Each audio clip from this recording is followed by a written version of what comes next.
Kindly like this video, subscribe to my channel Canny's World, and press the bell icon for further updates in the future.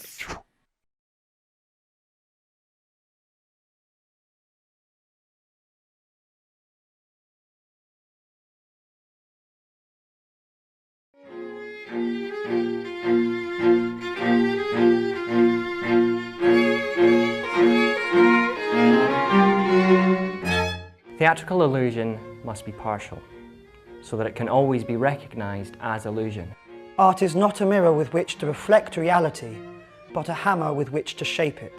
The question of what artistic devices we should choose is simply the question of how we can get our audience to become socially active, how we can knock them into shape. We should try out each and every conceivable artistic device which can help towards this aim, whether it's old or new. He said that he would like on his tombstone the words, he made suggestions, we carried them out. He doesn't say he made orders or he made, demands and we carried them out, or he commanded us. It's that he thought this might work and this might work and that might work, and I think that the theoretical writing is absolutely like that. He really had almost a strangely split mind between the academic part of him that wrote theory and the man of the theatre who refused. He would, even in rehearsals, say, I don't know what idiot wrote this theory, or I don't know what idiot wrote this part of the play. I mean, that said, I think that what one gets from reading the theoretical work is somebody who is grappling with the profoundest truths about the theater and the very heart of what we talk about when we talk about the quality that we describe as theatrical. He sees a creeping naturalism that he knows in part is going to come from the most unnatural of all media, from film, and he's saying, don't try and compete with this. You're going to lose, and it's not interesting. I mean, I think that what he's really talking about is the essential dialectic of the theater, which is that it creates an illusion that is both effective and not at the same time, that it asks you to believe deeply in something that you are absolutely aware is artificial and fake, and that you hold both of those feelings and awarenesses, belief and disbelief, in the same place, in the same impossible tension, and that you start to understand through theater, I think he means to say, the double nature of reality. But that's what life is like. You can have Leona Lewis singing for the boys out in Afghanistan to try and lighten things up. And then 5 minutes after she's gone, poof, and we're not meant to sit comfortably and predict what's going to happen, because that's not what this play is about. And I think the more they throw in things unexpected, the more that they shake you up when you feel like you know where this is going. I mean, the new sort of modern way of talking about it is distanciation. And I think that, it's making the familiar strange and the strange familiar, as he says. And as I was just saying, I feel that in a way, theater does that automatically. Gary Sefton in the play, who's the guy, he plays the sergeant at the start, and he does all the bombs, and he does sound effects. He does the sound effects and various things. That to me is alienation.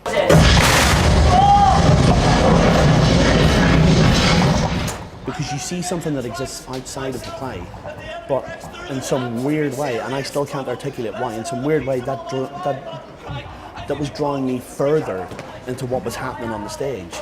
Because there was something, you have the narrative and you have the story of what's going on, and then all of a sudden there's a man who exists outside the play doing sound effects of a bomb going off, of something else, but the people are experiencing what he is doing outside the play as a reality.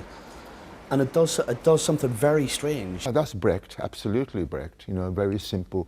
And you may have noticed that also the stage personnel, such as the sound, lights, and the stage technicians, where they would normally wear black, they would be in black during the production on stage, but not on this particular play. And Deborah Warner didn't want that. She wanted everyone to come as they are, in their own clothes. Stone by stone they climb, and their efforts make them worn and weak. Broken down, they barely make it back to bed. It's not only that you can see all the stage crew coming on to do what their job would be, you know, behind the scenes. What Deborah has done as well is she's taken every single wall away, everything, and you see that you see the theatre itself as the theatre is. Now Ingolstadt, Mother Courage observes the funeral of a fallen imperial field. For some people it was just visually exciting. For some people, I'm sure it meant a great deal in terms of Brechtian theory. For some people, it would have said something about war and about humanity and about us all. So it was another layer. His ideas of alienation, when he was writing this play, would have been staggering to the audience. They would have been very disconcerting, and all those methods have just been taken up as general practice. I mean, every play since then, well, not every play, but it's become very typical theatre language to see lights, to have abstract scenery, to have music. All the Brechtian techniques of alienation are used very regularly. I and many of my colleagues, you know, Simon McBurney, me,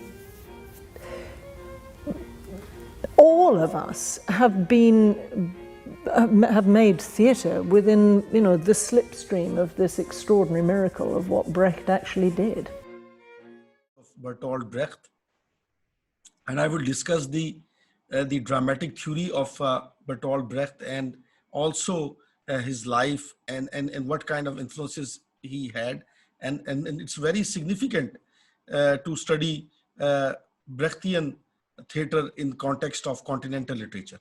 So today my lecture will be very, I mean, you know, very significant in that matter, that we are studying one of the top dramatist of European literature. Sorry sir ji sir मैं कहूँगी कि आप recording on कर ले, फिर वो Google classroom में post हो जाती है, फिर हम वो बाद में भी सुन सकते हैं. जी बिल्कुल, मैं रिकॉर्डिंग ऑन है जी, मैं I am recording because you know yes यानी बिल्कुल ठीक है. वजह है कि मैं आपको पता है कि मेरी जो मास्टर्स है, एक मेरी मास्टर्स जो है वो MS फिल्म एंड टीवी में. जी सर. यानी कहने वाला ये कि वो जो है ना, वो इसीलिए जो है मेरी, जो आपने देखा होगा कि मेरा बड़ा यकीन है इस बात के ऊपर कि मैं ये रिकॉर्डिंग्स करूं, बनाऊं और ये आपके लिए डिस्प्ले करें हम, ताकि आप इसको दोबारा सुन सकें. सर वो इजी बहुत हो जाता है, बाद में भी बंदा सुन सकता है, क्योंकि ये बहुत अहम टॉपिक है जिसको मैं आज डिस्कस करने लगा हूं आप लोग. जी सर, श्योर. अच्छा, अब मैं चाहता ही हूं कि सबसे पहली बात तो ये है कि वाई बर्टोल्ट ब्रेख्ट, और हमने क्यों इसको सिलेक्ट किया है. ब्रेख्ट को हमने इसलिए सिलेक्ट किया है कि ब्रेख्ट जो है ना वो अगर मैं ये कहूँ कि वो शेक्सपियर के बाद सबसे ज़्यादा इन्फ्लुएंशियल ड्रामाटिस्ट है वर्ल्ड का, तो ये गलत बात नहीं. और मैं ये कहूँ कि अगर इन 2500 सालों में किसी ने जो ग्रीक ट्रेडिशन ऑफ ड्रामा को चैलेंज किया है, तो वो क्या है, वो ब्रेख्ट है. यानी ब्रेख्ट ने ये किया है कि उसने उन तमाम चीज़ों को, वो तमाम कॉन्सेप्ट्स को जो कि ड्रामा और थिएटर से मुतल्लिका थे, उनको चैलेंज कर दिया. अच्छा, ये बात मैं बहुत बड़ी बात कह रहा हूँ कि आप ये कहें कि जो इसकी जो चैलेंज है वो क्यों इतना बड़ा है, क्या वजह है कि इसकी ये चैलेंज अब आ रहा है. यानी we are talking about 20th century, और हम सेकेंडली ये कि ये वजह क्या है, ये क्या चैलेंज. देखिए, चैलेंज ये है, चैलेंज को समझने के लिए जरूरी है कि हम पहले ग्रीक ड्रामे को समझें. जब हम ग्रीक ड्रामे को सर्च करते हैं, तो ग्रीक ड्रामे में ये होता है कि एक फेट वर्सेस फ्री विल है, और फ्री विल जो है उसकी कोई ताकत नहीं है, और एंड में साबित ये होता है कि आप चाहे हीरो हो, चाहे आप कोई कितने बड़े इंसान हो, आप फेट के सामने सरेंडर्ड है. ये उसकी पॉलिटिकल डायमेंशन है. यानी ग्रीक ड्रामे की क्या है, पॉलिटिकल डायमेंशन. दूसरी चीज जो उसके अंदर है वो ये है कि ग्रीक ड्रामा में पिटी एंड फियर है. यानी जो ड्रामा है वो क्या पैदा करता है, वो आपके अंदर फियर पैदा करता है, पिटी पैदा करता है, क्योंकि आप कैरेक्टर्स को, हीरो को गिरते हुए देखते हैं, और आप ये भी देखते हैं कि उसके अंदर एक ट्रेजिक फ्लॉ है, यानी उस कैरेक्टर के अंदर ट्रेजिक फ्लॉ से मुराद ये कि उसकी एक फेटल फ्लॉ है उसके अंदर, एक ऐसा फ्लॉ है, एक ऐसी गलती वो करता है जिसकी वजह से क्या होता है कि वो उसकी जिंदगी जो थी वो तबाह हो जाती। ये क्या है? ये ग्रीड ड्रामा, और ये सदियों से है। और फिर एरिस्टोटल ने एक मॉडल पेश किया। उस मॉडल की पॉलिटिकल डायमेंशन में तो मैंने पिटी एंड फियर रख दिया, लेकिन उसकी जो टेक्निकल डायमेंशन है वो ये है कि सबसे पहले एक्सपोजिशन होती है। कोई भी ड्रामा लिखा जाए, कोई भी ड्रामा उस पर बहस की जाए, सबसे पहले ये होता है कि उसके अंदर क्या होता है, उसके अंदर एक एक्सपोजिशन होती है, कैरेक्टर एक्सपोज होते हैं। उसके बाद क्या होता है कि उसके बाद एक राइजिंग एक्शन होता है, कोई कॉन्फ्लिक्ट आ जाता है जो क्या करता है कि उनकी जिंदगियों को चेंज करता है। और फिर कॉन्फ्लिक्ट क्या होता है, वो कॉन्फ्लिक्ट बढ़ के इतना बढ़ जाता है कॉन्फ्लिक्ट कि वो क्लाइमेक्स पे पहुंच जाता है, यानी अपने उरूज पे पहुंच जाता है। और उरूज के बाद क्या होता है कि तमाम कैरेक्टर एक्सपोज हो जाते हैं, उनके चेहरे से मास्क उड़ जाता है, उनका असल सामने आ जाता है। और उसके बाद क्या फॉलिंग एक्शन है, और फॉलिंग एक्शन के बाद क्या डिनाउंसमेंट है, या मैं कहूं कि रेजोल्यूशन। ये है स्ट्रक्चर जो कि एरिस्टोटल ने अपनी ड्रामेटिक थ्योरी में दिया। यहां पर मैंने बिल्कुल स्टार्ट में मैं शुरू हो रहा हूं, और मैं कहता हूं कि his works are often considered controversial because of its revolutionary dramatic theory and political beliefs। मैं कहना क्या चाह रहा हूं? मैं कहना ये चाह रहा हूं कि ये जो चैलेंज है, ये इसलिए चैलेंज है कि ये उसकी ड्रामेटिक थ्योरी को, जिसके ऊपर पूरी दुनिया चल रही है, आज भी हम फिल्म देखते हैं, आज भी हम ड्रामे देखते हैं, तो उसके अंदर हमें एरिस्टोटल का जो मॉडल मैंने आपको अभी चंद मिनट पहले पेश किया है, वो आपके सामने आता है, वो आपके सामने जो है वो पेश होता है। तो सवाल ये पैदा होता है कि ये क्या चीज है? ये उसकी पॉलिटिकल बिलीव्स ये हैं कि फेट चेंज नहीं हो सकता। यहां पर ब्रेथ क्या कहता है? ब्रेथ की पॉलिटिकल बिलीव्स क्या है? बिलीव्स ये है कि you can alter the world, you can change the world. And how you change the world? You change the world by changing the circumstances of the drama. If you change the circumstances of the drama, if you can change the structure of the drama, actually what you are doing is you are changing the world, because theater is world. Theater is world. अब दूसरी political believe ये है कि जो economics है वो capitalist है, और वो कहता है कि जो कैपिटलिस्ट माशरा है ना, ये जन्म देता है इस चीज को कि लोग जो है वो क्या करते हैं कि वो अपने सरमाए की बुनियाद पर, वेल्थ की बुनियाद पर they create hegemony over other people, और वो एक्सप्लॉइट करते हैं, एक्सप्लॉइटेशन है। और यहाँ पर इसकी बिलीव जो है मार्क्सिस्ट बिलीव हो जाती है। मार्क्सिस्ट बिलीव से मुराद ये है कि वो चाहता है कि एक सोशलिस्ट माशरा कायम किया जाए, एक ऐसा माशरा कायम किया जाए जहाँ पे इक्वालिटी हो, जहाँ पे लोग मिलजुल के खुशी के साथ रह सकें। जैसे अब अभी मेरी बात हो रही थी अल्वीनिया से, तो अल्वीनिया से बात हो रही थी, तो वो कह रही थी कि मैं अपने घर के ऊपर एक गांव बना रही। ये है ख्वाब, एग्जैक्टली सेम ब्रेख्त करना चाहता है, लेकिन ब्रेख्त जो है वो दुनिया में ये बाग लगाना चाहता है, दुनिया में ये गार्डन क्रिएट करना चाहता है कि जहां पर सब लोग आए, एंजॉय करें और चले। मैं क्योंकि ये हम पॉइंट्स ला रहे हैं, कभी मेरे सवाल मीरब से है कि कभी जिंदगी में उसको ऐसा महसूस हुआ कि ये जिंदगी जो कि चेंज नहीं की जा सकती, अगर जिंदगी में चेंज नहीं किया जा सकता, अगर जिंदगी में हालात नहीं बदले जा सकते, तो इस जिंदगी का फायदा क्या है? कि मीरब कभी आपके ज़हन में आया है? ये बात ज़हन में आई है?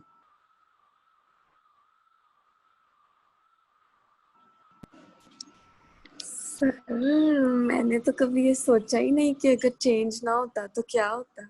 नहीं, कभी आपने ये नहीं सोचा कि ये जो दुनिया में गुर्बत है, ये जो फकीर आपको नजर आते हैं आपके इर्द गिर्द के एनवायरनमेंट में, जो एक गुर्बत है इतनी, क्योंकि देखिए बाज़ दफ़ा इंसान, मैं आपको बताऊं कि मैं किसी का खाना खा रहा हूं या मैं किसी जगह स्टॉप पे रुकूं और वहां पर मुझे 10 बैगर्स मिल जाए तो आई फील अनकंफर्टेबल कि यार मैं और मेरे और उनके दरमियान में इतना फर्क हो जाता है कि वो आपको अजीब नहीं लगता?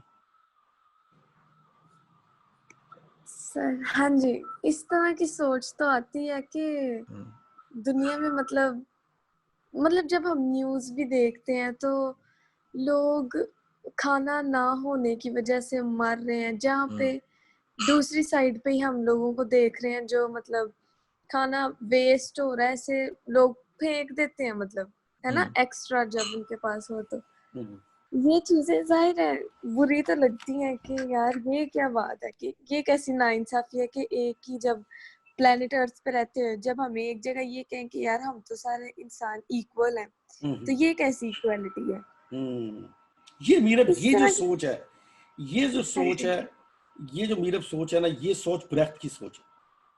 और वो सोच क्यों है? वो इसलिए सोच है कि वो कहता है कि यार ये हम मजाक उड़ा रहे हैं उन लोगों का, इसलिए कि जब हम एक तरीका ये भी है ना कि उनको उनका जिक्र ही ना करें, उनके मसाइल पे बात ही ना करें और हमारे मसाइल ही सब कुछ मसाइल बन जाए। मिसाल के तौर पर एक इंग्लैंड की क्वीन थी, तो वहां पर कहत आया, तो वहां पर ना वो फैमिन आया, तो वहां पर ना ये शॉर्टेज हो गई आटे की, तो ब्रेड की शॉर्टेज हो गई थी, तो वो उससे लोगों ने बताया कि ब्रेड की शॉर्टेज हो गई है। ये उसने कहा अजीब बात है, आप केक बना लो यार। यानी उसे अंदाजा ही नहीं था कि किस तरह से लोग रहते हैं। ठीक है जी। तो मेरा एहसान से दूसरा सवाल है, एहसान से सवाल है कि एहसान, ये जो एरिस्टोटल की हमारी थ्योरी है जिसके अंदर जो है ना वो पिटी और फियर प्रोड्यूस किया जाता है और आंखों में जब तक आप रोए नहीं तो समझा जाता है कि फिल्म कामयाब नहीं होगी, इसके ऊपर उसका क्या नुक्ता? सर असल में ये है कि हम जो है ना किसी भी चीज के साथ इमोशनली अटैच होते हैं, क्योंकि अगर हम किसी चीज के साथ इमोशनली अटैच नहीं है ना, तो इसका मतलब है कि हमें वो चीज अच्छी नहीं लगती। क्या बात की। जब तक किसी मूवी में रोना धोना नहीं डालते, ऐसा कोई सीन नहीं होता, तब तक सर हमें इंटरेस्ट नहीं उसमें ना क्रिएट होता हमारा उस चीज में। एहसान कभी ऐसा हुआ है आपके तो साथ जी, एहसान कभी आपके साथ ऐसा हुआ है कि आप फिल्म देखने गए हो और आप फिल्म देख रहे हो और आपको ऐसा लगा हो कि आप उस फिल्म के अंदर का हिस्सा बन गए, मतलब आप उन जो कैरेक्टर्स हैं वो आपकी जिंदगी का हिस्सा बन गए? कभी ऐसा हुआ है? यानी इतनी अच्छी फिल्म लगी हो आप? सर ऑनेस्टली अभी तक ऐसी कोई मूवी नहीं सर, अभी तक नहीं देखी ऐसी कोई मूवी। यानी ऐसी कोई मूवी नहीं देखी जिसने आपको कहा हो कि आप उसमें इनगल्फ हो गए? नहीं सर, मतलब बहुत अच्छी मूवीज है, लेकिन अपनी लाइफ का हिस्सा बनना या उसको अपनी लाइफ का हिस्सा बनाना, सर ऐसा कोई कैरेक्टर नहीं मिला अभी तक। अच्छा, ये बताएं कि कभी ऐसा हुआ कि आपको किसी फिल्म का डायलॉग याद रह गया?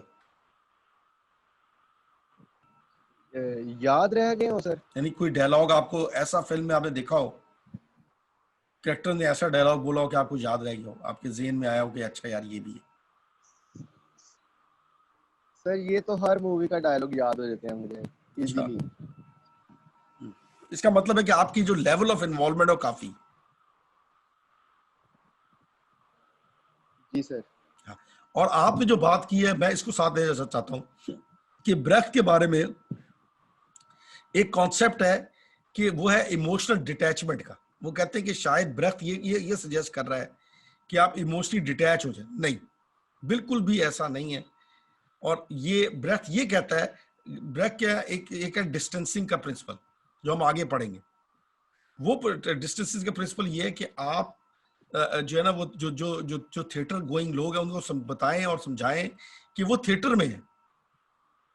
अब वो कैसे, उसको स्टडी करने के लिए फिर हमें उसका जो है ना वो जो ड्रामेटिक जो वर्क है वो उसको देखना पड़ेगा और हमें देखना पड़ेगा कि वो कौन सी चीजें हैं वो जो है वो लेकर आ रहा है।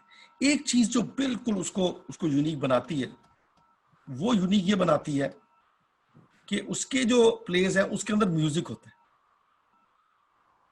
यानी उसके अंदर क्या है, उसके प्लेज में बकायदा जो है वो म्यूजिक है। ये बड़ी यूनिक बात है। यानी उसमें गाने हैं। अच्छा, जो गाने का तस्वीर आता है तो हमारे ज़हन में पाकिस्तान का और सब कॉन्टिनेंट का आया था। अच्छा, दिलचस्प बात है कि ब्रेक से ज्यादा एडेप्टेशन किसी भी यूरोपियन ड्रामेटिस्ट की नहीं की गई सब कॉन्टिनेंट में। यानी पाकिस्तान, इंडिया, बांग्लादेश, यहाँ पर ब्रेख्त के प्लेस को परफॉर्म किया जाता है। उसको बंगाली जुबान में, हिंदी जुबान में, उर्दू जुबान में, पंजाबी जुबान में तो ब्रेख्त का एक एक लफ्ज ट्रांसलेट किया गया।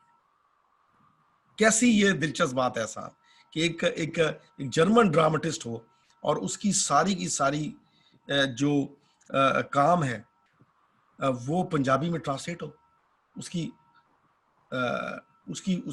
प्लेस को। और वजह क्या उसकी एक वजह तो उसका मैसेज है।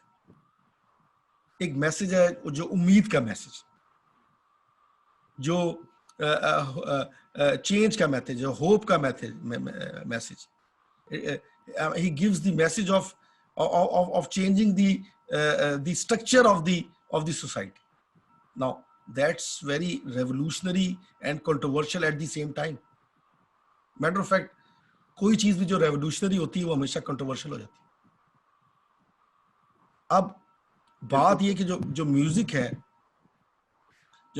है वो क्या करता है कि वो एक सब कॉन्टिनेंट के जो हमारा सब कॉन्टिनेंट का जो हमारा ड्रामा है, चाहे वो अनारकली है, चाहे वो हमारे दूसरे ड्रामे, उन ड्रामों में क्या है, उन तमाम ड्रामों में क्या है, म्यूजिक शामिल है।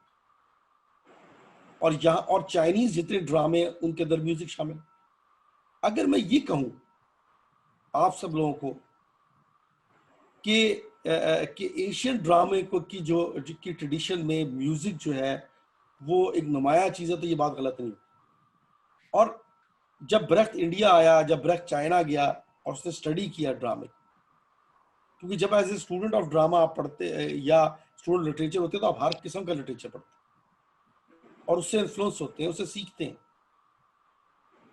तो जब ब्रेख्त जो है वो चाइना गया और दूसरे मुल्क गया तो उसको क्या हुआ कि उसको ये अंदाजा हुआ कि म्यूजिक जो है वो क्या करता है, वो स्टेज के ऊपर जो तवज्जो है बढ़ाता है, कनेक्ट करता है, मैसेज देता है।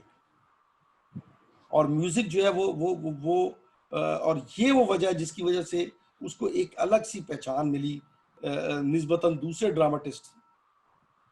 ड्रामेटिस्ट हैं उसके निस्बत जो है वो ब्रेख्त को जो है वो एक अंडरस्टैंडिंग मिली कि जी उसके प्लेज में क्या होता है, उसमें जो है वो म्यूजिक होता है। अब मैं आना चाहता हूँ जो बहुत जबरदस्त बात है और वो है उसकी dramatic theory. This is very significant और मैं चाहता हूं कि आप इसको समझें। मेरी भरपूर कोशिश होगी कि मेरी कोई पीएचडी का फायदा आप लोगों को हो और मैं इसको अच्छी तरीके से आपको एक्सप्लेन कर सकूं। नंबर 1 इसका जो ड्रामेटिक थ्योरी का है वो है Brecht uses the term epic theatre to characterise his innovative dramatic theory.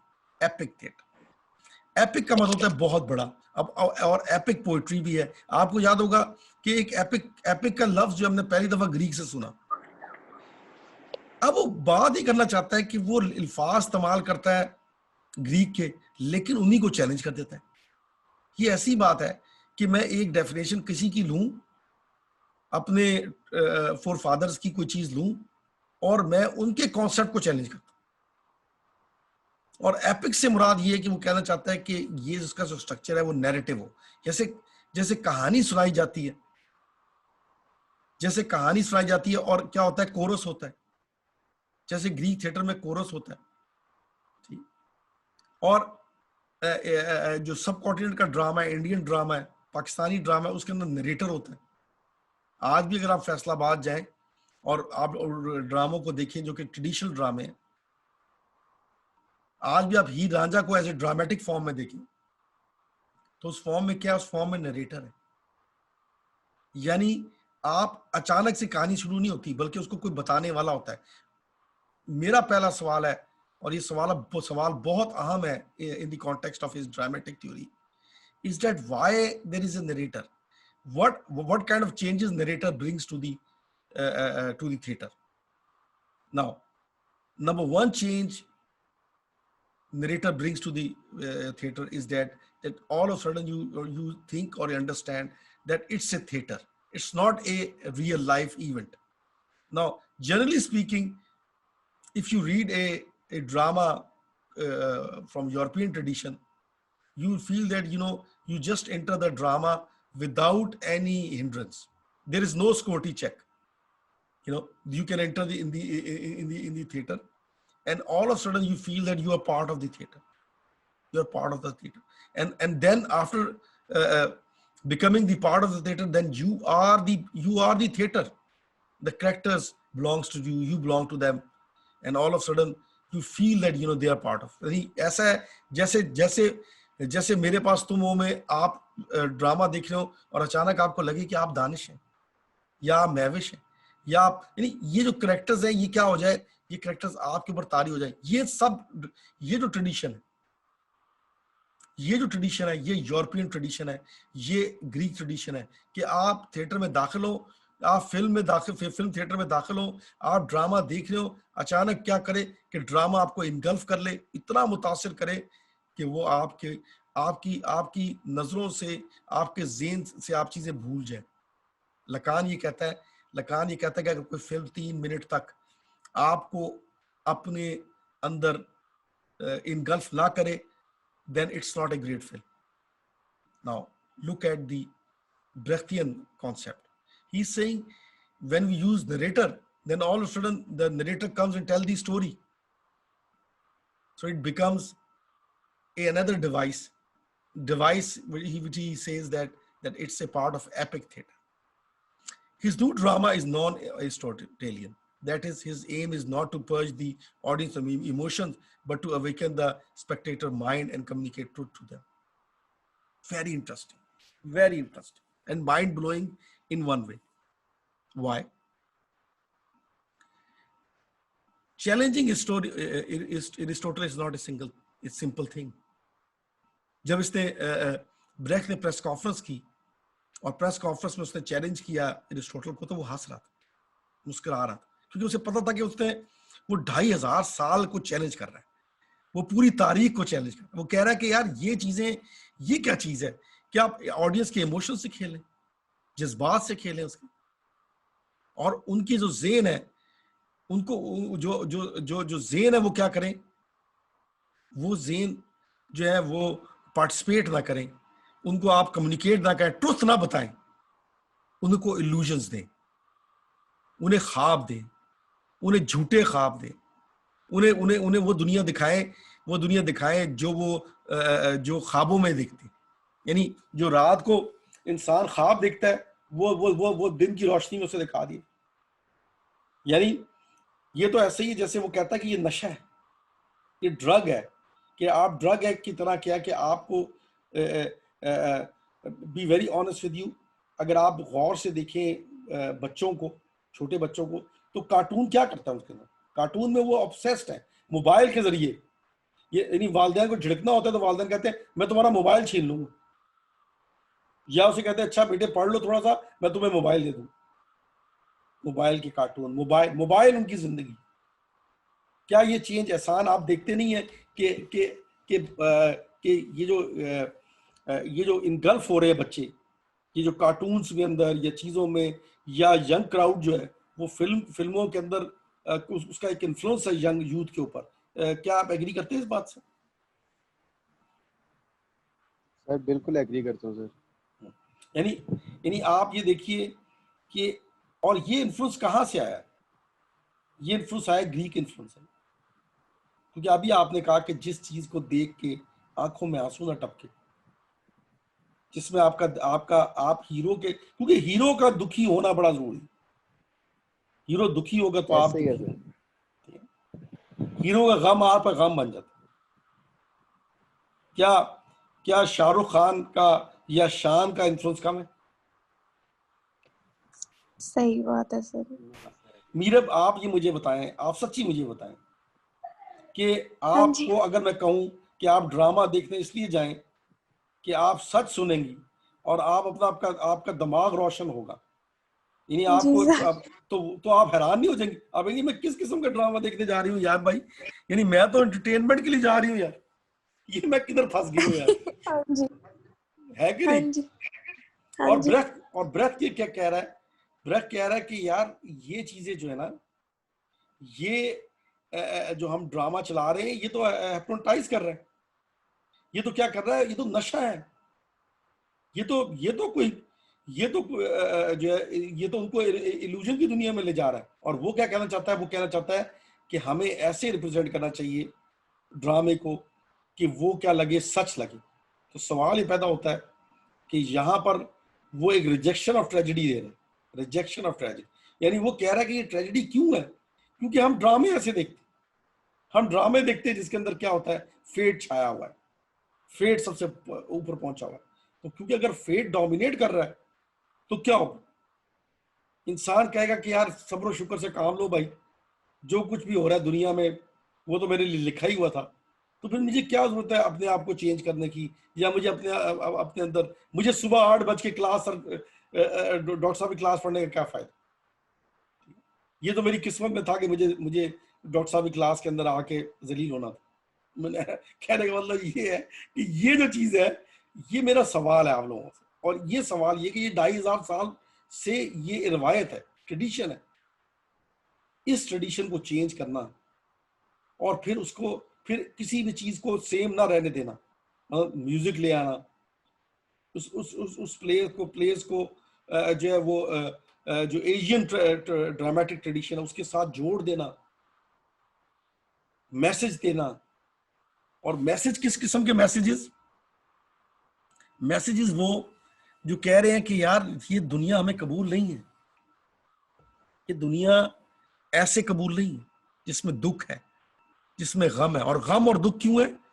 गम और दुख ये कि ये हमें सिखाते हैं, हमें इन्होंने ग्लैमराइज कर दिया है इसको, आंसुओं को और गम को ग्लैमराइज कर दी, ठीक। और वो जो ग्लैमर है वो क्या कर रहा है कि वो हमें अंदर से खा रहा है। आप देखिए पाकिस्तानी जितने ड्रामे हैं, ARY के हो या हम टीवी के हो, उसमें बहुत ज्यादा ग्लैमर है, यानी ये जो दुख है इसको ग्लैमराइज किया उन्होंने। वो कहता है दुख भी कभी कोई ग्लैमराइज हो सकता है, ये तो वो दिल जानता है जिससे वो बीतती है, ठीक, जिसपे वो बीत रही है वो दिल जानता है। और वो इसलिए है कि ये कहानी सुनाई नहीं जा रही, कहानी सुनाई कुछ और जा रही है। जब कहानी कुछ और सुनाई जाएगी तो क्या होगा? कहानी को ट्विस्ट को चेंज करने की जरूरत है, कहानी में से एक नई मिथ लाने की जरूरत है। वो कहता है कि ये जो है चीजें जो है ये इसलिए आ गई हैं कि ऑडियंस को तो पता ही नहीं, ऑडियंस तो है वो जो थिएटर में अंदर बैठी हुई है, जो फिल्म थिएटर में, क्योंकि ये मत भूलिए कि ये dramatic theory film and TV के लिए भी ब्रेथ का जो काम है ये बड़ा इनरिच है। और वो कहता है ये इस चीज को वो कहता है कि इसके लिए हमें एलिनेशन इफेक्ट चाहिए। वो कैसे? वो ऐसे कि हम उनको वो कहानी सुनाएं जो उनके एरिया की हुई ना। मिसाल के तौर पर मुझे आप अफ्रीकन कहानी सुनाएं, आप मुझे जापानीज स्टोरी सुनाएं, जबकि सुनाना आप अपनी स्टोरी सुनाना चाह रहे हैं, और उसमें जो सबक है, जो उसका मैसेज है वो मेरा है, मेरे मुतल्लिक है। लेकिन अगर आप मुझे जापान ले जाएं तो मुझे अचानक लगेगा यार ये चीज जो है ना, ये चीज ये मेरी नहीं। तो क्या होगा? मैं जागूंगा।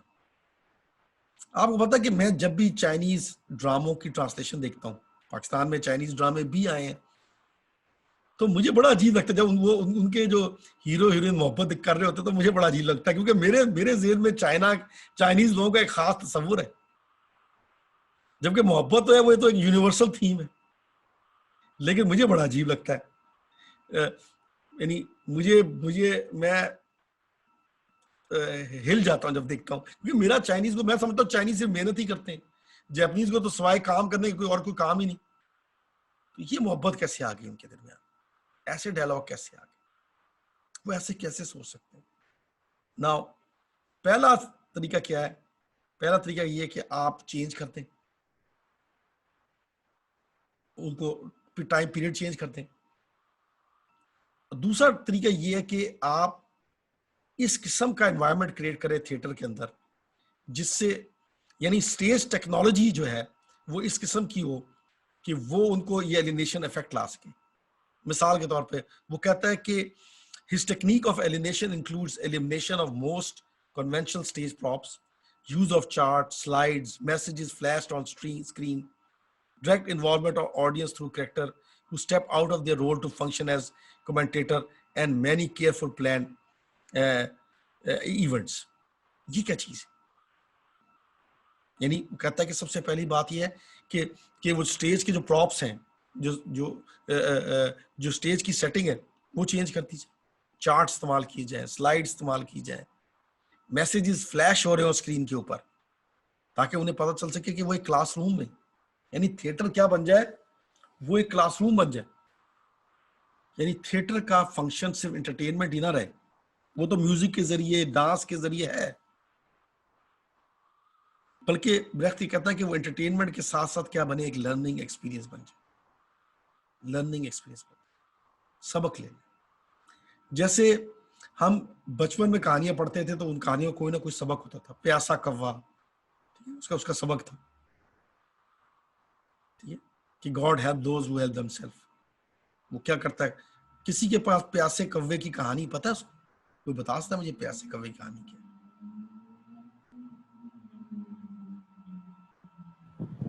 वो बचपन वाला थर्स्टी क्रो? जी बिल्कुल, जी बिल्कुल। वो क्या स्टोरी क्या है वो? जी आसान स्टोरी क्या है? स्टोरी तो सर ये है कि कौवा, उसको प्यास लगी रही है सर, वो उड़ा पानी की तलाश में इधर उधर, बट पानी उसको कहीं मिल नहीं रहा सर। अच्छा। एंड देन उसे एक घड़ा नजर आता है एक बाग में पड़ा हुआ, बट उसमें पानी थोड़ा जिससे जहाँ से वो पी नहीं सकता, उसकी बीक नहीं पहुंचती। हाँ जी, उसकी बीक नहीं पहुंचती पानी तक। अच्छा सर अब बाहर, अब जब भूखा होता है कोई भी इंसान या कोई भी जानवर, कोई भी मतलब लिविंग थिंग, तो जाहिर है उसे मेहनत तो करनी पड़ती है फिर अपना पेट भरने के लिए। तो वो फिर सर पत्थर इकट्ठे करके उसमें फेंकना शुरू करता है, तो पानी का जो लेवल है वो अप होता है, फिर वो पी के उड़ जाता है। तो इससे आपको क्या सबक मिला?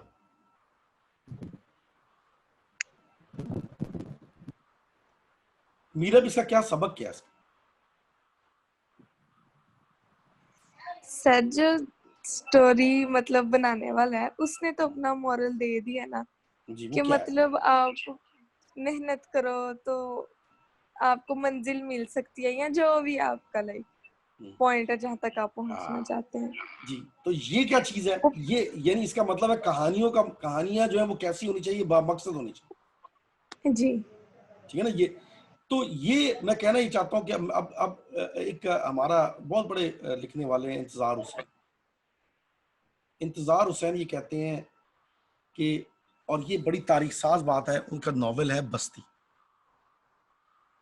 वो उस नॉवेल में कहते हैं कि उसमें पहले सफ़े के ऊपर कुरान का हवाला देते हैं और कुरान के हवाले से वो एक आयत कोट करते हैं। वो आयत ये है कि तुम कहानियां लिखा करो, लेकिन वो कहानियां जो तुम्हारे अंदर गौर व फिक्र पैदा कर सके। यानी कहानियां वो लिखी जाएं जो गौर व फिक्र पैदा कर सके। ब्रेख्त की सोच भी यही है। वो कह रहा है कि यार ये कहानी जो हमें आ रही है, तोता मैना की कहानियां, जिसका मकसद से कोई मकसद सिर्फ पैर नजर नहीं आता। वो कहता है ये क्या मोहब्बत के गिर्द, यानी जो फैज कहता है ना कि मेरे से पहली सी मोहब्बत मेरे महबूब ना मान, ये जो सोच है, ये अप्रोच फैज ने कहां से ली है? ये ब्रेख्त से ली। यानी वो कह रहा है कि यार आपकी कहानियां इतनी, इनका तो सबक ही कोई नहीं। जिस कहानी का कोई सबक नहीं उसको सीखने की क्या जरूरत है? इसका मतलब है कि कहानियां कैसी होनी चाहिए? सबक आमोज होनी चाहिए। अगर वो सबक आमोज है तो जो करेक्टर है वो करेक्टर जो है वो ड्रामेटिक करेक्टर नहीं होनी चाहिए। यानी करेक्टर ऐसा ना हो कि आप फौरन उस करेक्टर के साथ जुड़ जाएं, बल्कि वो करेक्टर क्या हो कि वो आपको उस तरह से एक्ट करे जैसे टीचर एक्ट करते हैं। जैसे मैं कोशिश करता हूं आपको लोगों को एंगेज रखूं, मैं आप लोगों से बातें करता हूं, गुफ्तगू करता हूं, आपसे आपका हालचाल पूछता हूं, लेकिन जो मेरा मकसद क्या होता है, मेरा मकसद ये होता है कि मैं आपको जो नॉलेज है वो क्या करूं, वो डिस्टिल करके उसको आपको सिखा सकूं। तो वो कहता है कि यार जरूरी क्या है, जरूरी ये है कि मैं आपको वो चीजें बता सकूं जो कि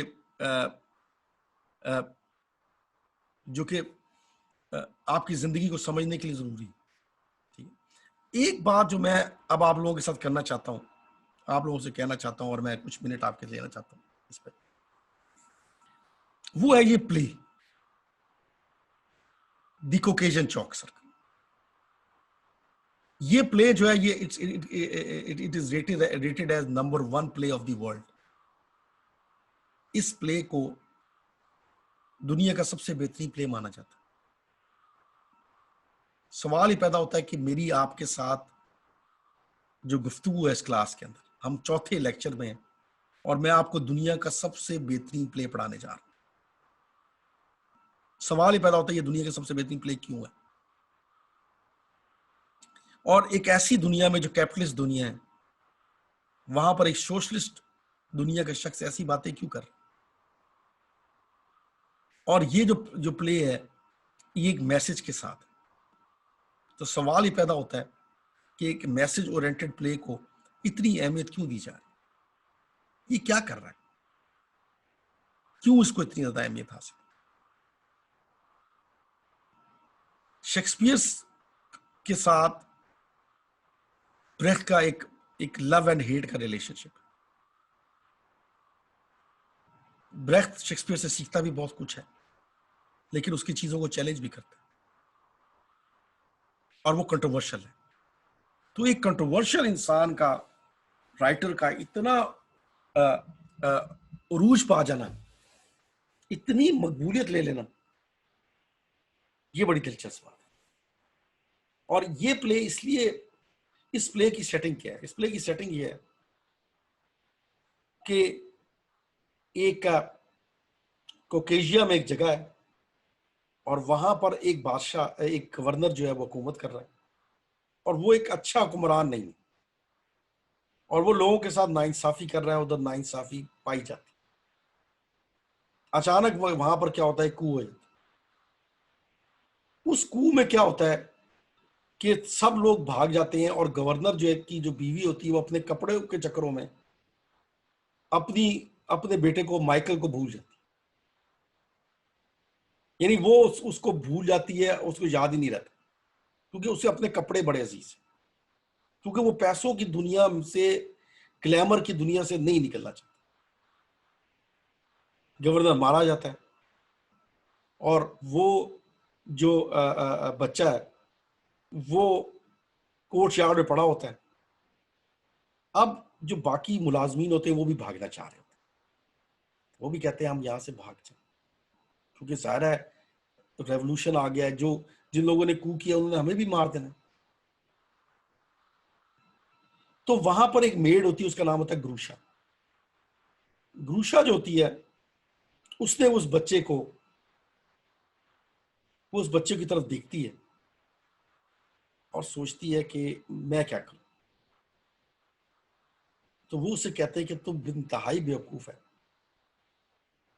इसके साथ अगर पाए जाने का मतलब क्या है, इसके साथ पाए जाने का मतलब ये है कि तुम्हें तो वो सिर्फ इस बच्चे को नहीं मारेंगे, क्योंकि ये तो आगे चल के नया गवर्नर बनना है, इसने ये बन नहीं सकता क्योंकि कुकी हो गया।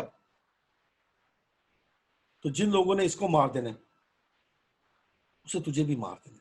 यानी in other words her life is in danger too if she keeps this child, if she keeps him alive। तो वो कहती कि भाग जा इधर से। वो कहती चलो चंद मिनट के लिए मैं देखती हूँ, शायद कोई कुछ हो जाए मेरे साथ। अच्छा, उससे पहले उसके साथ एक सोल्जर की बातचीत हुई है और उनमें आपस में मोहब्बत हो चुकी है और वो उसको एंगेजमेंट का रिंग पहना चुका है और वो उसे कह चुका है कि तुम जो है मेरे साथ एंगेज हो। यानी इन अदर वर्ड्स, वो जो लड़की है उसके पास एक और दुनिया भी है। यानी वो दुनिया ये कि वो एंगेज हुई है तो वो जल्दी उसकी शादी हो जाए। अब वो बच्चा जो है, जब सब चले जाते हैं, वो बच्चे के साथ बैठी रहती है। वो बच्चा उसको कहता है कि देख, अब वो बच्चा बोल पड़ता है, बहुत छोटा बच्चा है, यानी बोलने वाली उम्र का बच्चा नहीं है, लेकिन वो उससे बोल पड़ता है। उससे कहते हैं, देख बात सुन, ये जो तुझे मोहब्बत हुई है ना, तेरी सारी मोहब्बत खत्म हो जानी, मेरी बददुआ लग जानी अगर तू मुझे ऐसे छोड़ के चली गई। तू मुझे अपने साथ रख, तू अच्छी औरत है, तू मुझे अपने साथ रख ले। जब सब भाग जाते हैं, वो उस बच्चे को ना साथ लेके चल पड़ती। अब उसकी रास्ते में तकलीफ दर तकलीफ है। जाहिर है उसके पीछे पुलिस लगी हुई है, उसके पीछे स्टेट की ताकत लगी हुई है। पहले वो सोचती, यार मैं किसी अच्छे घर के ना के दरवाजे के सामने मैं से छोड़ जाऊं, क्योंकि अगर मैंने इसको छोड़ दिया ना वहां पर तो वो पाल लेंगे इसको। मैं ऐसा घर ढूंढूंगी जिसका कोई बच्चा ना हो। और इतना प्यारा बच्चा है, इतना खूबसूरत बच्चा, ये रख लेंगे मैं इसके साथ। क्योंकि अब उसे बच्चे के साथ ना हल्की हल्की मोहब्बत भी होने लगी। वो मोहब्बत जो माँ को बच्चे से होती है, वो आस्ता आस्ता उसके अंदर जन्म लेने लगी। अब होता ये है कि वो जब वहां पर उस बच्चे को छोड़ती है, क्योंकि पुलिस पीछे लग चुकी होती, उसे घर मिल जाता है, वो तो रख देती है। लेकिन वो घर वाले इसके बजाय कि वो उसकी हिफाजत करें, वो मुखबिर बन जाते हैं। वो बच्चा पकड़ती है और भाग पड़ती है। अब भाग पड़ती है तो पुलिस पीछे है। पुलिस पीछे है तो वो क्या होता है कि एक ब्रिज के पास वो पहुंच जाती है। साथियों, वो ब्रिज टूटा हुआ है और वो ब्रिज जो है वो क्रॉस करने का मतलब ये है कि क्रॉस करना अपनी जान और उसकी जान को मुसीबत में डालने के मुतरादिफ। वो कहती है, नहीं ठीक है, मैं कोई मसला नहीं, मुझे कोई फर्क नहीं पड़ता। वो उसके बच्चे को कहती है, देख मेरे से तेरी मोहब्बत जो है ना अनमिट हो गई, अब तू मेरी औलाद है, मैं अब तुझे, क्योंकि तेरा भी कोई नहीं, मेरा भी कोई नहीं है। अब वो ब्रिज क्रॉस कर जाती, पुलिस देखती रह जाती है। वो उनको हाथ ला के कहती, विक्टी का निशान बनाती है, वो कहती लो जी जाओ। वो अपने भाई के पास चली जाती। भाई की जो बीवी होती है वो भी रवायती पाकिस्तानी स्टाइल की जो भाभी होती, वो कहती है, यार कि ये देखो बगैर शादी के इसके पास बच्चा है, यानी इसका मॉरल कैरेक्टर क्या है, वो भी सहती है। एक दिन भाई आता है, भाई कहता है, यार तेरी शादी जो है ना हमें करनी पड़ेगी। ये वजह इसकी है कि हम तो मोहल्ले में रहना है, मेरी जो वाइफ है बड़ी रिलीजियस है, बहुत रिलीजियस है, इसलिए। और वो बेसिकली रिलीजियस नहीं, वो मुनाफिक है, यानी जो सोसाइटी को देख के चलते हैं। वो कहती कि तेरी शादी करनी पड़ेगी, लेकिन एक ऐसा मर्द हमने ढूंढा है जो अमीर है लेकिन इतना बीमार है कि वो लगता है वो मर जाएगा, तो उससे तेरी शादी कर देंगे। वो मर जाएगा, तेरे पास बच्चा भी होगा, तुझे नाम मिल जाएगा। वो उस बच्चे के खातिर ना ये भी तैयार हो जाती शादी के लिए। पता चलता है कि वो ऐसा नहीं होता वो वादा, वो वैसे ही जंग की वजह से उसने अपने आप ऊपर तारी किया होता है। क्योंकि ब्रेख्त के प्लेज में ना मजाहियापन भी बड़ा है और ब्रेख्त के प्ले में मुनाफिक कैरेक्टर बड़े होते हैं, यानी जो नजर आते हैं वो ऐसे होते नहीं। लो जनाब अली वो उसके साथ रहने में मजबूर होती है, तकलीफ काटती है, ज़ाहिर अब उसकी बीवी बन जा चुकी होती है वो। इसी दौरान क्या होता है कि पुलिस ना ढूंढती ढांढती उनको पहुंच जाती है उधर। जब उधर पहुंचती है तो वो बच्चे को उससे छीन लेती और उसे कहते हैं कि तुम अदालत आओ अगर तुम्हारा ये बच्चा है। वो कहती है, ये बच्चा मेरा है, ये बच्चा मेरा है। वो कहते हैं, नहीं अदालत पहुंचो। वो अदालत पहुंचती और वहां पे कोर्ट लगता है। जज ये कहता है कि यार ऐसा है कि और वो जज बड़ा करप्ट होता है, उसके बारे में मशहूर होता है ये फुल ऑफ करप्शन। वो जो जज होता है वो कहता है कि यार ऐसा करो, एक सर्कल बनाता है, कहता है सर्कल बनाओ, कहता है बच्चा दरमियान में रखो। अब ये आपको पता है कि किंग सोलोमन का ये एक मिथ है जिससे यहां से लिया गया। वो करते ही है कि उस बच्चे को वहां पे रखते हैं। जो दूसरी माँ होती है, जो उसकी असल माँ होती है, वो उस बच्चे को जोर लगाती है और वो छीन के ले जाती। ग्रूशा रोती, ग्रूशा कहती कि मैं इस बच्चे को कैसे छीनूं, कैसे ये खुदा ना खासा इसका हाथ निकल जाए, कुछ हो जाए, तकलीफ में चला जाए, मैं इसको। वो रोती, जज कहता है चलो एक दफा और कर लेते हैं ऐसा। फिर सर्कल बनाते, फिर उस बच्चे को रखते, फिर उसकी असल माँ उसको ले जाती। अच्छा, किंग सोलोमन की कहानी में उल्टा होता है, जो फॉस्टर माँ होती है वो नहीं ले, वो ले जाती है। यहां पर स्टोरी को ट्विस्ट दे दिया, टर्न कर दिया उसने, कहानी को बदल दिया, मिथ को चेंज कर दी। वो क्या होता है कि वो जो बच्चा होता है उसको फिर वो फॉस्टर माँ ले जाती। जो एजटेक है, जो कोर्ट का जज है, वो उन दोनों को बुलाता है, वो कहता है माँ जो है, असल ये जो माँ है, ये फॉस्टर माँ जो है ना, उसको दे देता है बच्चा, गुरुशा को बच्चा दे देता है। इसी दौरान उसका वो पुराना फैन से भी आया था, और वो उस बच्चे वो जज को कहता है कि ये मैं इसका असल बाप। वो यानी उसकी वो समझ जाता है कि ये सारी स्टोरी जो है ये ज्यादती हुई है गुरुशा के साथ। और एंड में ये होता है कि वो जब वो कोर्ट उसको असल माँ को देने के बजाय वो जज वो है वो उस फॉस्टर माँ को देता है। उस बच्चे को वो अपने कंधों पे उठाता है और कंधे पे उठा के कहता है देख कितना खूबसूरत है बिल्कुल तेरी तरह, ये बिल्कुल तेरी तरह की शक्ल का है, कितना खूबसूरत है। और वो दोनों हंसते गाते वहां से निकल पड़ते। नाउ ब्रेख्त इतना सादा नहीं है जैसे ये स्टोरी सादा है। ब्रेख्त क्या कहना चाहता है? ब्रेख्त कहना चाहता है कि ये बच्चा मुल्क है। मुल्क को दो तरह के लोग पाल रहे हैं, एक वो लोग जिन्होंने जबरदस्ती इस पर कब्जा कर लिया, और एक वो है जो उसके असल मालिक है, जो इस मुल्क के मजदूर हैं, जो किसान हैं, जो मेहनत करते हैं, वो इस मुल्क को चलाते हैं, और वो मुश्किल के दौर में भी इस मुल्क को चलाते हैं, और वो असल मालिक है। असल मालिक बच्चे की वो माँ नहीं है जो पैदा करती है, बल्कि असल माँ वो है जो पालती है। This is the crux of their story, और दैट्स वाई। और ये जो स्टोरी है, ये स्टोरी दुनिया की 26 जुबानों में ट्रांसलेट हो चुकी है, 26 लैंग्वेजेस में ट्रांसलेट हो चुकी है। Now that kind of influence that story has.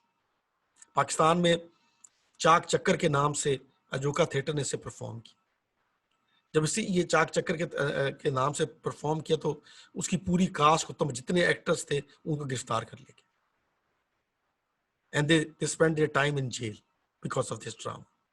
Because what Ajoka is saying at that time is saying that that we shouldn't have martial law in our country, and it should be owned by the democratic forces of Pakistan. Now this is a very challenging concept. So what I'm saying is that although Brecht is a very controversial writer, but his influence is par excellence in one way or another. And secondly, what he's saying is that you can take the old stories and you can come up with new story. You can make new story out of old story by twisting them, by coming up with the new ends. You can change the story, because if you can change one story of a play, you can change the story of your life. You can change the story of your life. Now, this is the key message behind this play, The Caucasian Chalk Circle. Is there any question you would like to ask me, Meera, on that?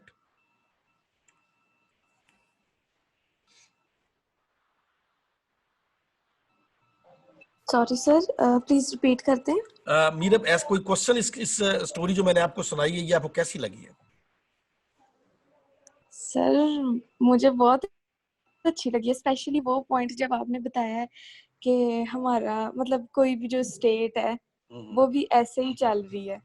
हाँ, यानी कहने का मतलब है कि कौन ये हूँ। point interesting हाँ, यानी अगर वो मदरहुड को चैलेंज कर रहा है, वो कह रहा है कि मदरहुड ये नहीं है, मदरहुड ये नहीं है कि आपने बच्चा पैदा कर दिया तो ये आपका बच्चा हो।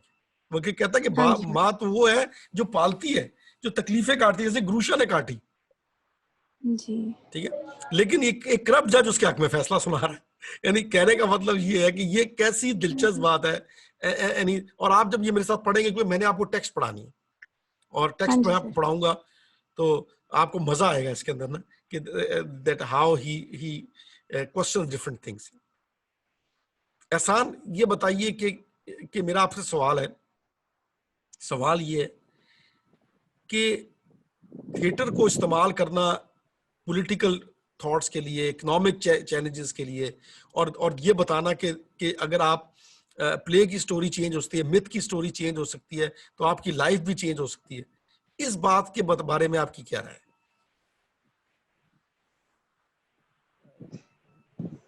सर, ये जो चीजें हैं, पॉलिटिशियंस हैं या गवर्नमेंट है, ये सर हमसे मतलब बहुत बहुत ज्यादा, जिन्हें कह सकते हैं ना, पावरफुल है। तो इनके अबाउट हम डायरेक्ट तो बात कर नहीं सकते किसी भी तरीके से। उसके लिए हमें सर प्लेस वगैरह का सहारा लेना पड़ता है। और मेरे ख्याल से आजकल के दौर में, और शायद पहले भी जब से ये प्लेस बन रहे हैं, तब से यही होता आ रहा है कि इन्हीं में हो रहे हैं, आयरॉनिक होते हैं, मेटाफोरिक होते हैं प्लेस, जिनमें उन्होंने सोसाइटी के, पॉलिटिशियंस के सारे इवल्स दिखाए होते हैं। देखो अब एहसान, मैं यहाँ पर अगर ये बात मैं एक्सप्लेन करूंगा अपने नेक्स्ट लेक्चर में, लेकिन मैं आपको एक हिंट दे रहा हूँ। वो हिंट ये है कि क्रिटिक जो होती है ना, माशरे पे जो क्रिटिक है, वो दो तरह की होती है। एक होती है प्रिस्क्रिप्टिव, एक होती है डिस्क्रिप्टिव। जो डिस्क्रिप्टिव क्रिटिक है वो ये होती है कि आप उसके बारे में तो बताते हैं कि ये चीज गलत है, ये चीज गलत है, ये चीज गलत है, लेकिन आप उसका हल नहीं बताते कि उसको कैसे ठीक किया जाए। ब्रेख्ट क्या करता है कि वो ना सिर्फ आपको वो माशरे को क्रिटिक करता है, बल्कि प्रिस्क्रिप्टिव क्रिटिक करता है। वो कहता है कि इसका हल ये है, इसका हल ये है, ये चीजें, मसले सब सॉल्व किए जा सकते हैं, इन मसलों को ठीक किए जा सकते हैं। ये है उसकी असल ताकत। यानी वो सिर्फ क्रिटिक नहीं कर रहा, क्रिटिक तो बर्नार्ड शॉ भी कर रहा है, क्रिटिक तो शेक्सपियर भी कर रहा है, लेकिन वो डिस्क्रिप्टिव क्रिटिक कर रहे हैं। ये जो ब्रेख्ट है, ये अगर आपसे कभी कोई सवाल पूछे CSS में, PMS में, ये ब्रेख्टियन ड्रामा, क्योंकि ये बहुत अहम फेज है, और ब्रेख्ट जो है ये मोस्ट पॉपुलर राइटर है इन CSS एग्जाम्स और इन इंटरव्यूज। जब अगर आप कहते हैं ना मेरा इंग्लिश से ताल्लुक है, मैं इंग्लिश लैंग्वेज एंड लिटरेचर पढ़ा, तो वो आपसे इस किस्म की बातें पूछते हैं। तो एक सवाल ये पूछते ही है कि भाई ब्रेख्ट के जो है ड्रामेटिक थ्योरी क्या है, और उस थ्योरी के मुताबिक जो है ना वो कैरेक्टराइजेशन क्या है। तो जो सबसे बड़ी बात यह है कि उसमें आपने बताना होता है कि जो ब्रेख्ट की जो क्रिटिक है ना, वो डिस्क्रिप्टिव नहीं है, ना सिर्फ डिस्क्रिप्टिव है बल्कि वो प्रिस्क्रिप्टिव।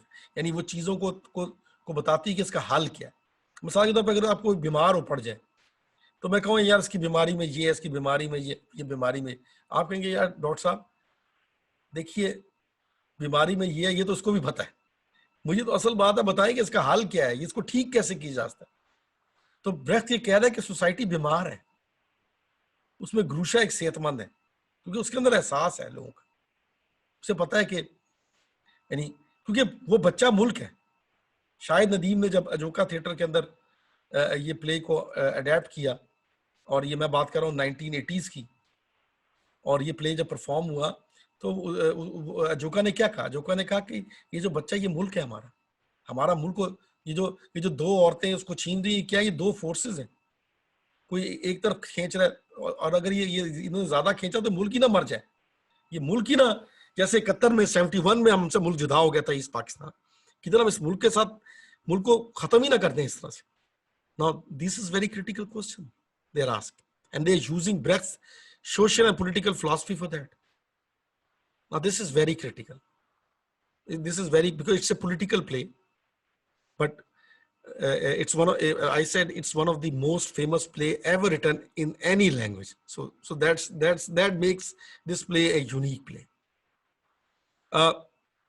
मेरा दूसरा सवाल है कि आपने, ये तो मैंने आपको बचपन की कहानियां बताई ना, क्या आप समझते हैं कि हर प्ले का एक प्रेमाइस होता है, उसका कोई मकसद होता है? एहसान कोई, आप मुझे बताएं कि इतनी मकसदियत के साथ किधर इंसान बोर तो नहीं हो जाता?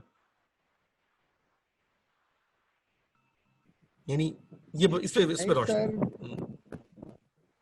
सर वैसे हर चीज का मकसद तो नहीं होता, मतलब हर प्ले का या हर मूवी का कोई मकसद नहीं होता, लेकिन जिनमें ये मकसद होता है, जिनमें कोई होता है कि वो कोई लेसन देंगे ऑडियंस को, सर उनको देख के मुझे नहीं लगता कि बंदा बोर हो सकता है।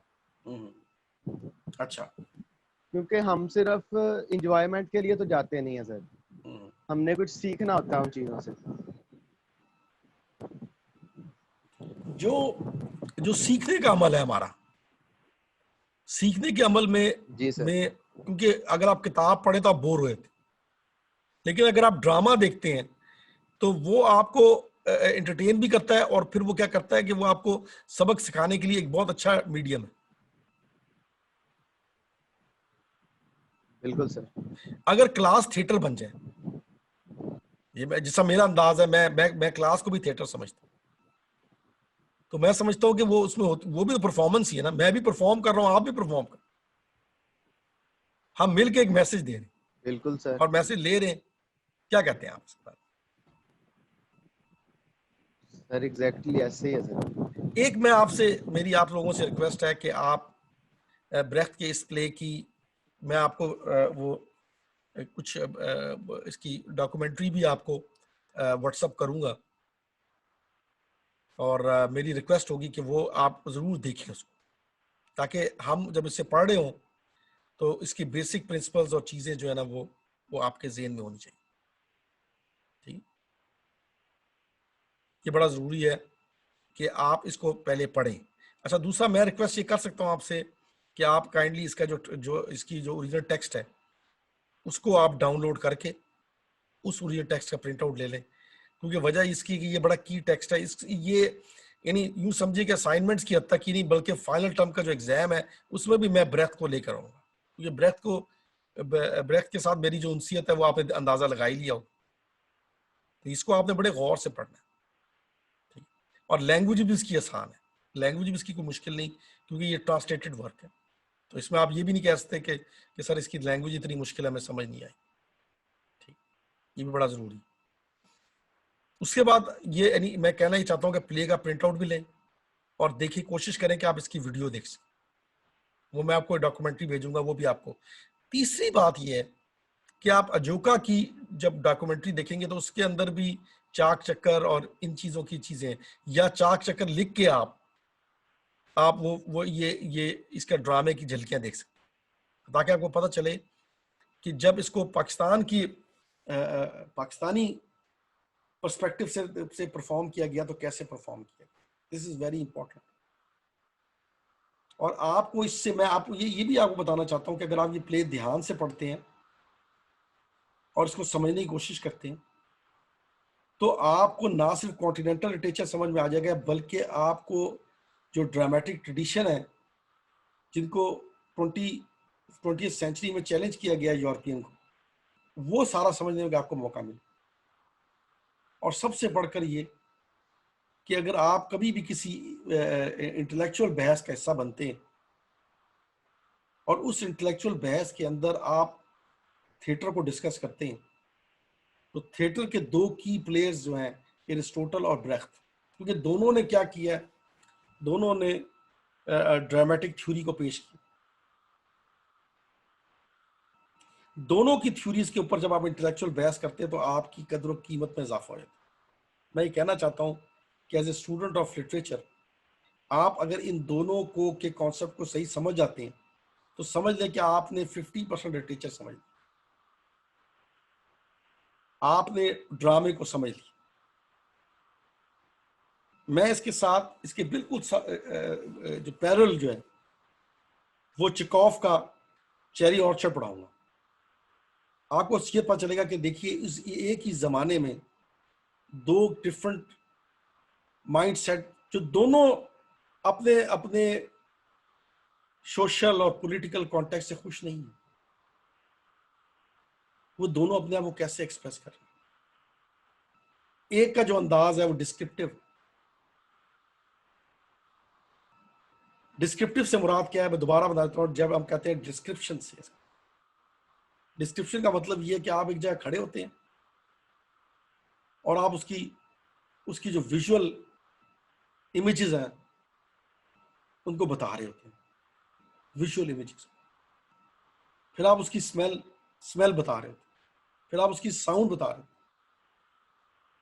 ये क्या चीज़ है? ये डिस्क्रिप्शन कहलाता है। डिस्क्रिप्टिव क्रिटिक का मतलब ये है कि आप उन चीज़ों को हाईलाइट कर, उन चीज़ों को लेकर आ जो आपको नजर आ रही। जो प्रिस्क्रिप्टिव क्रिटिक है उसका मतलब है कि जो चीज़ नजर आ रही है, जो मसला है, जो इशू है, उस मसले का कोई हल होना चाहिए। ब्रेख्ट जो है वो ग्रीक ड्रामा की स्ट्रक्चर को तो क्रिटिक करता है, उसके मैसेज को तो क्रिटिक करता है, लेकिन उसके गोल को क्रिटिक नहीं करता। वो गोल क्या है? गोल ये है कि ग्रीक ड्रामा जो है वो क्या है, वो एक issue based problem oriented play होता है। यानी उसमें एक प्रॉब्लम है और इस प्रॉब्लम को सॉल्व करने की कोशिश की जाए, चाहे वो प्रॉब्लम जो है फेट के जरिए चेंज की जाए, सॉल्व की जाए। ब्रेख्ट क्या कर रहा है? ब्रेख्ट ये कह रहा है कि हमारे पास एक इशू है, हमारे पास प्रॉब्लम है कि हमारा मुल्क जो है वो एक बच्चे की तरह वो प्रॉब्लम में, उसको कौन ओन करेगा? उसको ओन करना चाहिए जो ज्यादा बेहतर उसको पाल सकते, ज्यादा बेहतर पालने वालों को उसको ओन करना चाहिए, ना कि वो लोग जिनके पास उसकी जायदाद है। वो कहता है कि असल वालिदैन वो है जो कि पाले, क्योंकि पालने के लिए मोहब्बत चाहिए, रिस्पॉन्सिबिलिटी चाहिए, जिम्मेदारी चाहिए। वो कहता है कि वो वालिदैन नहीं जो अपने बच्चों की जिम्मेदारी नहीं लेते, जो उनको बेजारो मददगार छोड़ देते। वो ये कहता है कि जो माँ भी गलत माँ हो सकती है। वो कहता है ये माँ को हमने क्या किया, ग्लैमराइज कर दिया। वो कहते हैं कि बात ये है कि जो माँ है वो बायोलॉजिकल मदर नहीं हुई, वो बायोलॉजी को चैलेंज कर, जेनेटिक्स को चैलेंज कर, कह रही है ये जो माँ है ये बायोलॉजिकल मीन्स की वजह से माँ नहीं है, क्योंकि माँ वो है जो पाले, जो गम सहे, गुरुशा की तरह अपनी जाती जिंदगी की कैद से निकले, अपने जाती मफादात से निकले। वो कहना चाहता है कि असल में वो मुल्क के शहरी हैं जो अपने जाती मफाद से निकलते हैं और मुल्क की मफाद का सोचते हैं। ये वो बातें हैं साथियों, गहरी बातें हैं, मुश्किल बातें हैं, लेकिन इन बातों को हमें सुनना पड़ेगा, समझना पड़ेगा, क्योंकि ब्रेख्ट जो है वो हमारी ऐसे जान नहीं छोड़ेगा। मैं इंशाल्लाह ताला नेक्स्ट लेक्चर में आप लोगों को टेक्स्ट पढ़ाऊंगा, इसलिए मैंने कहा कि आप टेक्स्ट को ज़रा गो थ्रू कर लें और कोशिश करें कि ज़रा इन चीज़ों को ज़रा, ताकि हम इसको अच्छी तरह से समझ सकें। ठीक है एहसान? Yes sir. तो एहसान, मैं आप लोगों से इजाज़त ले सकता हूँ? दिल तो नहीं कर रहा, बट अच्छा क्लास है सर अगली भी। चले इंशाल्लाह ताला। एहसान, ये आप ये जुमला कह के आपने मेरा दिन बेहतरीन कर दिया कि दिल नहीं चाह रहा छोड़ने को। यकीन माने मेरा भी दिल नहीं चाहता आप लोगों को छोड़ने को। I cannot have a better audience like this. Again, Ehsan, thank you so much, all of everybody. Thank you so much, thank you for the valuable time, and I say Khuda Hafiz from now, and let's meet on Tuesday at 10:40. Thank you everybody. Really appreciate it. Thank you sir. Thank you sir. Allah Hafiz.